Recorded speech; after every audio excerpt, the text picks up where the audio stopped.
know when you're going to die? Well, when it comes to retirement planning, still the single biggest fear of retirees or pre-retirees is running out of money.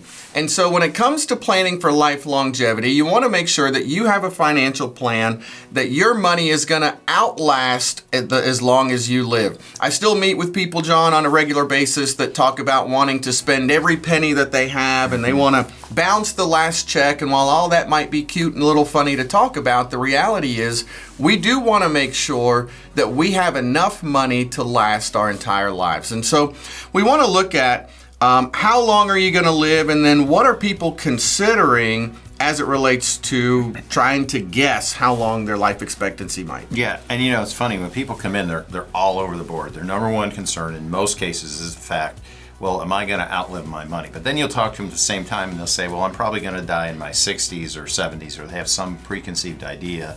Well, there's a new study that's come out recently that a lot of financial advisors are using, and it's a gauge. It's not necessarily what you need to do, but it's certainly a structure that you can begin with, that you want to look at how long your mother lived to be, okay? But again, there's a lot of things that go into that. That's certainly one thing that you can look at, but many things have happened over the last decade or 2 decades that have expanded people's life expectancy. So I don't think you can just look at the length of life of your mom, although it's a start. So for example, healthcare has expanded, and medical procedures are allowing people's life longevity to be much more. People are more active, both with their minds and with their bodies. People, this conception that people want to just retire and do nothing. I have found, in doing this for over 23 years, is that one or two things usually happens. People that think they want to retire and do nothing either go find something to do because they're bored, maybe they don't work as hard, but they definitely stay active, or they don't live very long, because I think God really designed our bodies and minds to be sharp and active, and not for that to stop at 62 years old or 65. Yeah, I think you bring up a good point. Taking care of ourselves and staying active is big today. The retirement today, when I'm meeting with families, people want to know that they have the ability to financially retire, but that doesn't necessarily mean that they don't want to work anymore or still be active. People find value in utilizing the skills that they have and benefiting companies and enjoying what they do. So a lot of folks may retire from a corporate job, but then go and use their skill set somewhere else, or they'll do some consulting, or they'll give their time to charities and other organizations that can use their skill set.